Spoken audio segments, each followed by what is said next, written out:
The gallows stood tall against the prairie sky, its shadow long across the dirt. The noose swayed in the wind, empty for now, but waiting.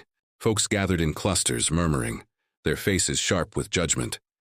The whole town smelled of dust, sweat, and fear. Clara Bell stood near the platform, her hands clenched so tight the knuckles whitened. Her brother Elias sat in the jail behind her, chained and silent. They said he had killed a rancher after a card game turned sour. They said his revolver still smelled of smoke when the sheriff found him. Clara did not believe it. Could not. Elias had always been reckless, always quick with his fists, but murder? No. She would not let the town hang him, not while blood still beat in her chest. The sheriff, Asa Harlow, leaned against a post, his badge catching the sun. His eyes were hooded, weary, but there was something harder beneath them. He watched Clara the way a hawk watches a rabbit, waiting, patient, sure of the end. Her lips pressed thin. She would not let him see her break. The townsfolk muttered louder as the preacher passed by. "That boy's guilty," one said. "Best string him quick before his sister stirs trouble." Another spat into the dust. The whole family's cursed. Clara's heart burned, but she said nothing. She lowered her head, whispering to herself, "I'll save you, Elias, no matter what it costs." Behind the crowd, a man lingered in shadow. His hat brim low, coat dusty, boots worn from miles of road. A drifter. His name was Jonah Cade, though no one here knew it. He carried no friends, no ties, only a revolver strapped to his hip and a past too heavy to speak of. Jonah watched Clara with something he did not expect. Recognition. He knew the look of someone about to bargain their soul against impossible odds.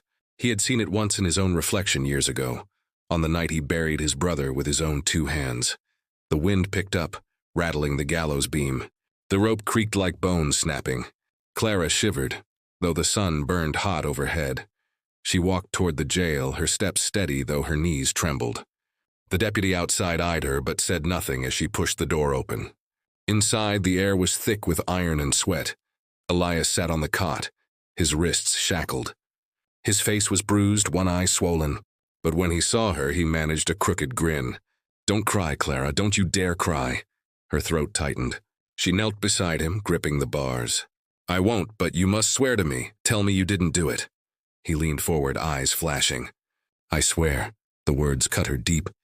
She wanted to believe. She needed to believe. But doubt gnawed at her. The sheriff's boots thudded across the floor. He leaned against the doorframe, arms crossed. "Time's short, Miss Bell. Best say what you came to." Clara rose, her chin lifting. "I'll prove him innocent." Asa's eyes narrowed, his mouth curling. "You've got till Friday. Then the rope speaks." The words hung heavy in the air. Clara's heart pounded, her breath shallow. 2 days. That was all. She left the jail with the sun sinking low, her shadow long across the dirt. The gallows loomed behind her, dark against the sky. The town's whispers followed her every step. Jonah Cade lit a cigarette by the saloon, his eyes never leaving her. He saw the fire in her stride, the steel in her back. He had seen men go to war with less resolve. When the last bell rang that night, the street emptied. Clara sat alone at her kitchen table, the lantern casting long shadows. She traced her fingers over her father's old Bible, lips moving in a prayer she no longer believed. "Help me," she whispered. "Show me a way." The wind howled outside, rattling the shutters. The silence stretched, broken only by the creak of the house settling. Then boots, low steady outside her door. Clara froze. Her breath caught, her hands trembling. She rose, clutching the lantern, moving toward the sound. A knock. 3 raps, deliberate. She opened the door. Jonah Cade stood there, hat in hand, his face half-shadowed. His voice was low, rough. "Ma'am, I don't meddle in other folks' troubles. But I reckon your brother's hanging don't sit right." Her eyes widened. She stepped back, lantern light flickering across her face. "And why would you care?" Jonah's gaze was hard, unreadable. "Because once I had a brother too, and no one believed him innocent till it was too late." Clara's throat tightened. Her hands shook as she set the lantern down.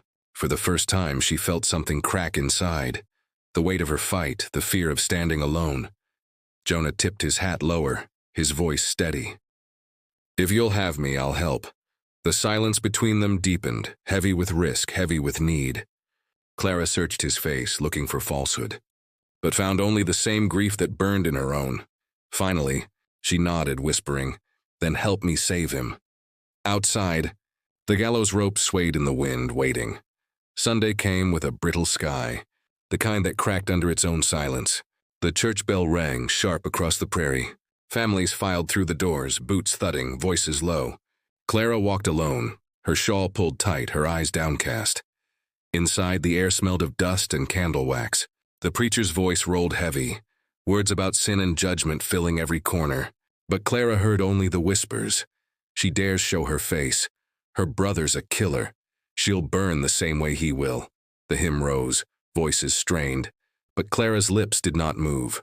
Her heart pounded too loud for prayer.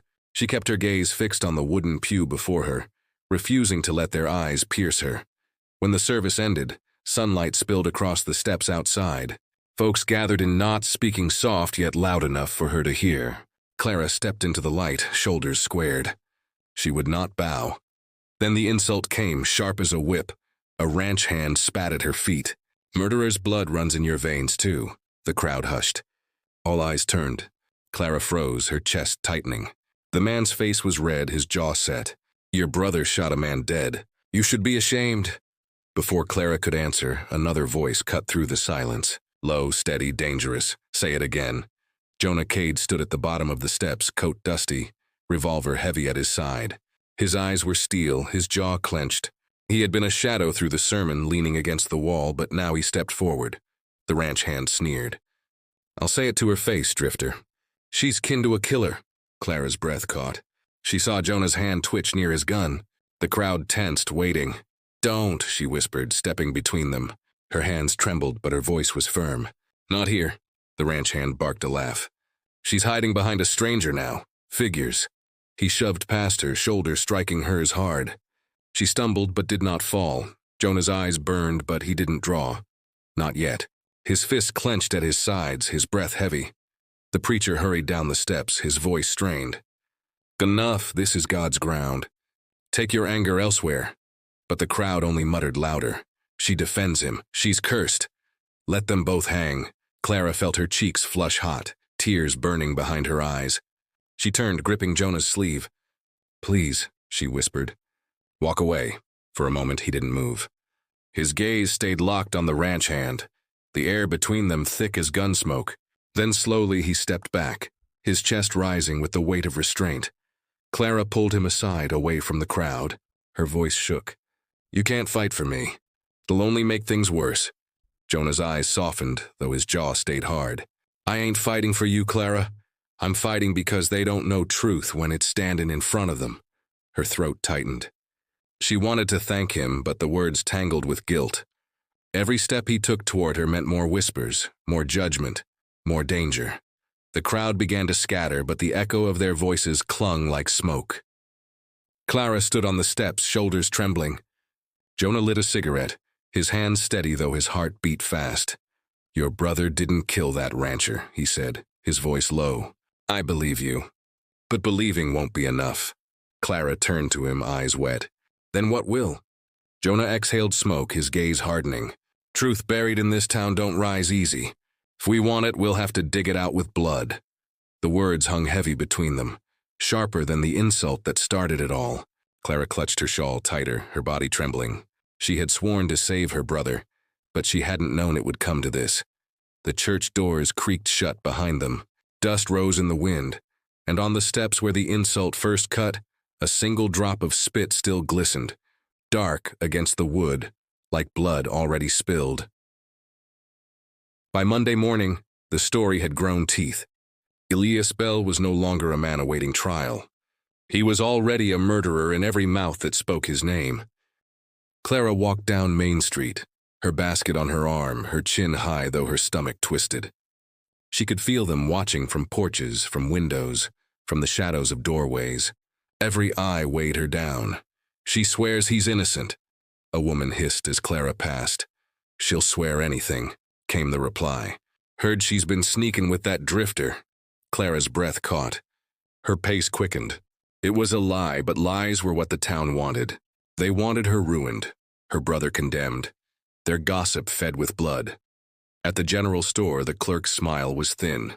He handed her flour with fingers that lingered too long on the coins, as though her touch might stain him. "Best be careful," he muttered. "Some debts can't be paid with silver." Clara bit her tongue.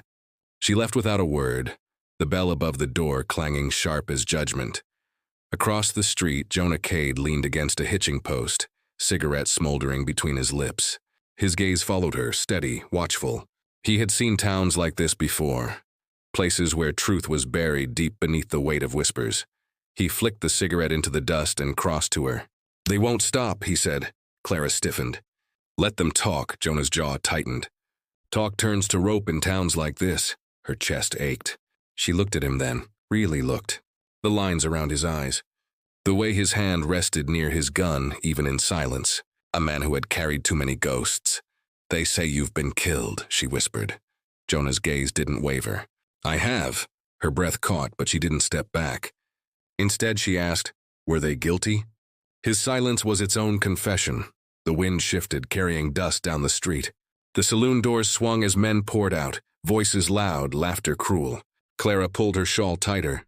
Jonah moved closer, his presence a shield even without words. That night, Clara lit a lamp and opened her father's old Bible. Inside the cover, tucked between brittle pages, was a folded letter written in Elias's hand. Her heart raced as she read, "Clara, if they come for me, don't waste your breath on mercy. I'm no saint, but I didn't kill him. You must believe me." Tears blurred the ink. She clutched the letter to her chest, whispering, "I believe you." But belief alone would not save him. A knock rattled her door. Her heart lurched. She snatched the lamp and opened it. Jonah stood there, rain dripping from his coat. His voice was low. "The sheriff's hiding something." Clara's pulse quickened. "What do you mean?" Jonah stepped inside, shutting the door. The lamplight caught the hard set of his jaw. That rancher, Dawson, he owed money. Heavy money. Folks say Elias shot him over cards, but I found Dawson's ledger. Debts thick as flies on a carcass. "And the sheriff? His name's in it." Clara's hand flew to her mouth. I'm saying your brother was a scapegoat. Dawson's death served the sheriff fine. Kill the man, bury the debt, string up a bell, and call it justice. The room swayed. Clara clutched the table to steady herself. "If that's true, we can prove it." Jonah shook his head. "Proving don't matter when the law's the one burying the truth." Her chest ached, but fire sparked in her veins. "Then we drag it into the light." Jonah's eyes lingered on her. A flicker of something softer beneath the steel. "You'll make enemies you can't outrun." Clara lifted her chin. "I already have." The silence that followed was thick, charged. Jonah's hand brushed the brim of his hat, as though to hide the weight in his eyes. "Then we ride at dawn. Sheriff won't keep his secrets if we turn the town against him." Outside, the wind howled through the empty street. A dog barked in the distance, sharp and lonely. Clara blew out the lamp, her heart hammering. For the first time since the fire, she felt not just grief, but purpose. But in the dark, whispers still carried, slipping through walls, through windows. The town fed on them, growing hungrier with each lie.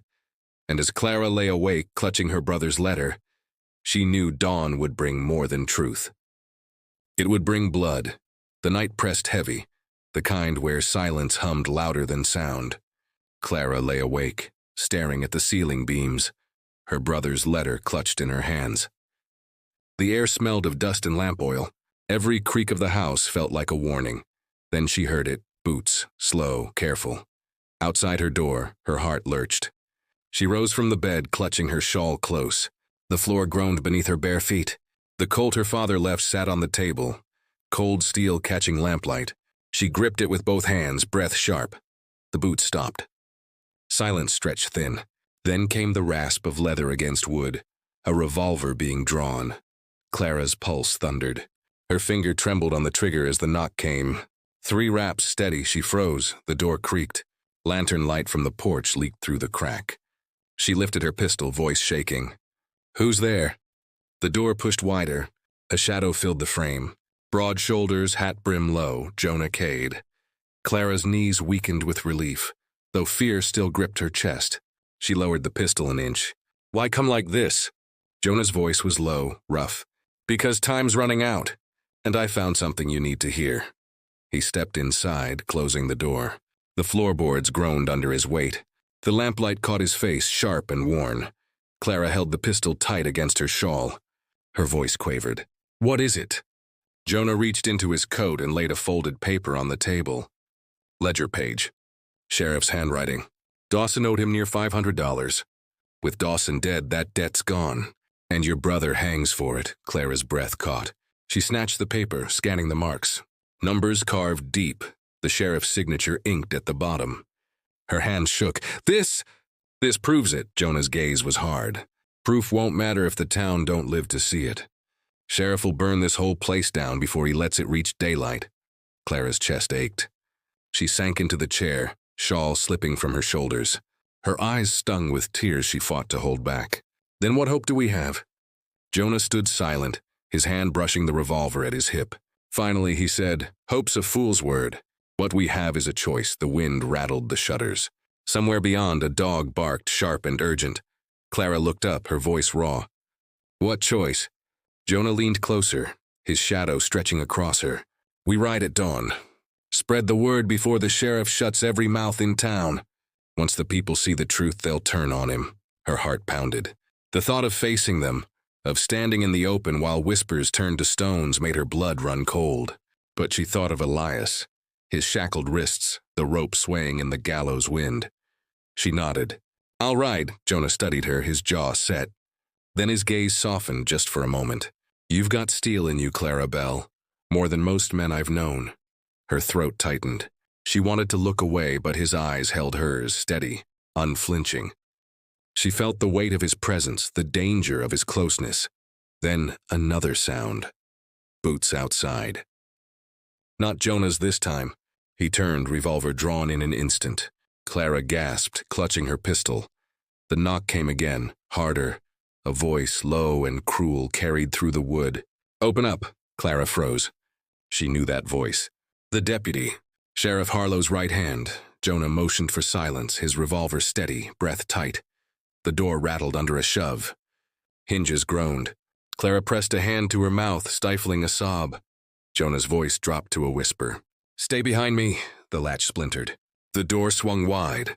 The deputy stepped in, pistol raised, eyes sharp with malice. "Evening, Miss Bell. Thought I'd find company here." His gaze flicked to Jonah, a sneer twisting his lips. "Figures." Jonah's revolver didn't waver. "You're outnumbered." The deputy barked a laugh. "Not for long. Sheriff's coming. By morning, you'll both swing." The words cut through the room like a blade. Clara's heart hammered. She gripped her Colt, her breath trembling. Jonah's voice was iron. "Not tonight." For a moment, silence crackled. Then thunder rolled across the prairie, shaking the walls. The deputy's grin faltered. His pistol twitched. Jonah fired. The blast split the night. Smoke filled the room. The deputy staggered, his gun clattering to the floor. Blood spread dark across his shirt. He crumpled, gasping, eyes wide with shock. Clara pressed a hand to her mouth, choking back a cry. Her knees buckled. She had seen death before, but never like this. Inside her home, her walls still ringing with it. Jonah holstered his revolver, his face carved from stone. "We ride at dawn," he said again, voice low. Clara clutched the table, her body trembling. She looked at him through blurred eyes. "And if dawn never comes?" Jonah met her gaze, steady, unyielding. "Then we fight till it does." Outside, the storm broke, rain slashing against the earth. The gallows rope swayed in the wind, waiting for morning. Dawn broke red, bleeding across the horizon. The town was restless before the bell rang. Word of the deputy's death spread quicker than fire in dry grass. By sunrise, men stood on porches with rifles in hand, and women pulled children from the street. Clara rode beside Jonah, her shawl pulled tight, her face pale but set with steel. In her hand she clutched Elias's letter, folded so many times it had begun to tear at the edges.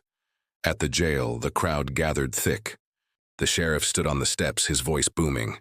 "The bells brought blood to this town. First Dawson, now my own deputy. Today, we end it." Cheers rose, bitter and sharp. Elias was dragged out in chains, his face bruised, his wrists raw. The noose swayed above the platform, waiting. Clara's chest seized. She cried out, pushing her horse forward. "Stop!" The crowd stilled. All eyes turned. Jonah dismounted, his revolver heavy at his side. He threw Dawson's ledger onto the dirt. Pages flapped in the wind, the sheriff's name glaring in ink. "Your lawman's no better than a thief," Jonah said, his voice hard. Dawson's blood was bought, not spilled by this boy. Murmurs spread through the crowd, doubt flickering. But the sheriff's eyes burned with fury.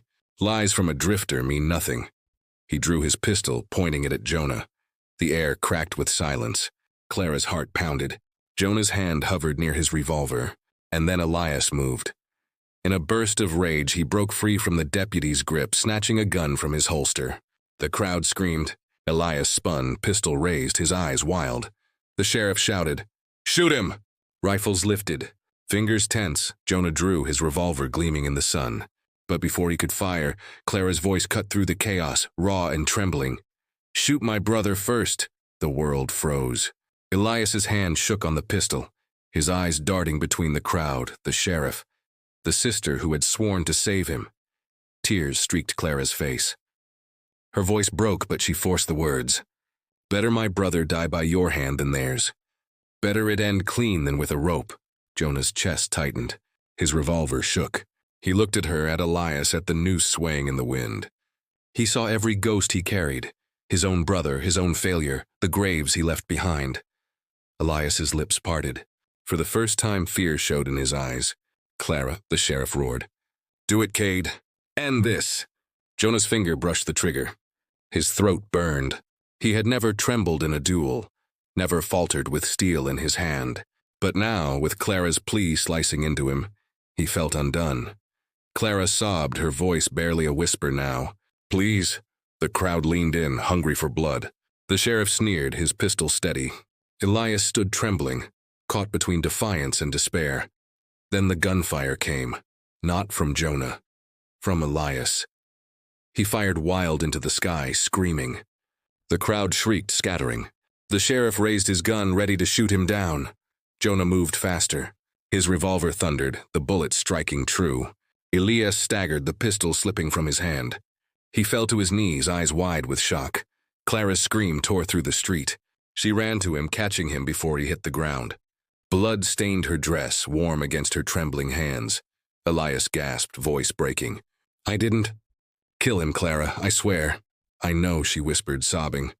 "I know." His eyes glazed, his breath fading. With one last shudder, he was gone. The town was silent, guns lowered. The sheriff's face twisted with fury, but even he could not speak. The truth lay heavy in the dirt. The ledger, the lie, the brother dead before the rope could claim him. Jonah stood frozen, his revolver smoking, his chest heaving. He looked at Clara, her hands red, her cries raw. He had done as she asked. He had shot her brother first, and in her eyes he saw both gratitude and hatred. The wind rose, carrying dust through the street. The noose swayed empty, creaking in the silence. The sun climbed slowly, spilling gold across the prairie. But the town stayed hushed, every face turned toward the gallows where the noose swayed empty. Blood still stained the dirt, fresh and dark. Elias Bell lay wrapped in a rough sheet, the crowd keeping its distance as though death might reach for them too. Clara knelt beside him, her hands trembling over his still form. Her face was streaked with tears, her shawl soaked red where his head had rested. The world felt hollow, stripped of sound, stripped of air. Her vow to save him had broken like glass, sharp shards cutting deep inside her chest. Jonah Cade stood a few paces back, his revolver still warm in his holster. He had been killed before, but this was different. This was not duty nor defense nor survival. This was her brother. And his hand had pulled the trigger. The sheriff's voice cracked the silence. "String up the body. Let the crows have him." Clara's head snapped up, eyes burning. "No," the sheriff's jaw tightened. "He was a murderer." Her voice rose raw. "He was my brother." The crowd shifted, uncertain. Whispers cut the air like knives. She begged the drifter to kill him. It was mercy. It was betrayal. Jonah's jaw clenched. He stepped forward, his voice steady but sharp. The boy was no murderer. He was used, by Dawson. By you, Harlow. The sheriff's hand dropped to his pistol. His face hardened into stone. "Careful, Cade, you're outnumbered." Jonah's gaze didn't waver. "Truth outnumbers you already." The words spread like sparks through the crowd. Men muttered. Women clutched their children. The ledger pages still lay in the dirt, ink glinting in the sun. The proof was there for all to see. The sheriff spat. This town don't care for truth. Only for order. Clara rose, her grief sharpening into fire. Her voice rang across the square. Order built on lies is no order at all. Her cry cut through the whispers, turning heads. For the first time, some looked at the sheriff not with trust, but with doubt. Harlow's eyes narrowed. His hand twitched on his pistol. The air thickened. Jonah shifted, his revolver already loose in its holster. The crowd held its breath. Then in the silence, a single voice rose. An old rancher, his hands scarred from years of work. "She's right," another followed. The boy wasn't guilty, the murmur grew. Doubt became noise, noise became anger. The sheriff's control slipped. He drew, but Jonah was faster. His revolver roared, the shot striking true. Harlow staggered, blood blooming across his chest. He collapsed in the dust, his pistol falling from limp fingers. The crowd gasped. Silence hung heavy. Then someone spat. "Good riddance." The sheriff lay still, his power gone with his last breath. The town shifted like a herd freed from its yoke. Clara swayed, her knees weak. Jonah moved to steady her, his hand light on her arm. She didn't pull away, but her eyes burned when they met his. "You killed him," she whispered. Jonah's voice was rough. "I did what you asked." Her chest heaved, torn between gratitude and grief. "And still he's gone." Jonah's face hardened, shadows carving deep lines. Some things can't be saved, only carried. Her tears fell fresh. She looked at Elias, wrapped in the sheet, his face hidden. "I can't carry this," Jonah swallowed hard. He wanted to tell her she didn't have to, that he would carry it for her, but the words stuck. He had carried his own brother's ghost too long to promise otherwise. The townsfolk began to disperse, whispers trailing into the wind. Some offered nods to Clara, softer now, touched with pity. Others kept their distance, eyes wary of both her and the drifter who had stood at her side. By noon, Elias was laid in the earth beside their father's grave. No hymns, no preacher. Only Clara's trembling voice whispering a prayer too broken to finish. Jonah stood apart, his hat low, his shadow long. When the last shovelful of dirt fell, Clara stayed kneeling, her hand pressed to the mound. Her lips moved soundlessly. Jonah couldn't hear the words, but he knew they were not for him. Finally, she rose. Her eyes were red, her face pale, but her voice was steady.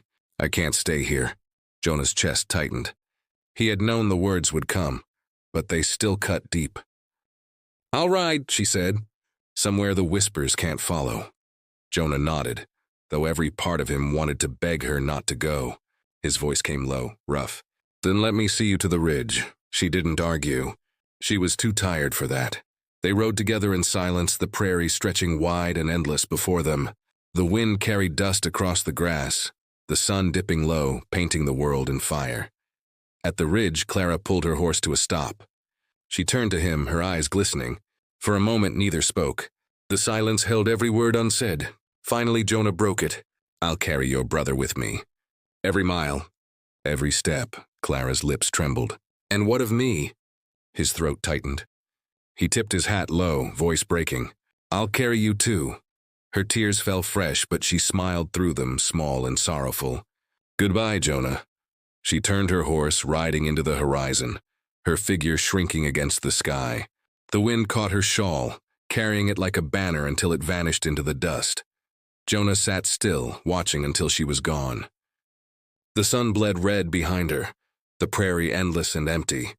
He reached for his revolver, feeling its weight. His hand trembled once, then steadied.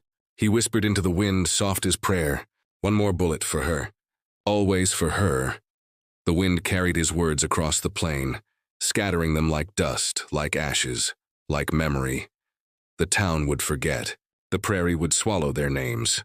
But Jonah Cade would not. And as the sun sank, he rode into the dusk, alone, haunted, yet holding the fragile ember of hope that somewhere, beyond the dust, she might find peace.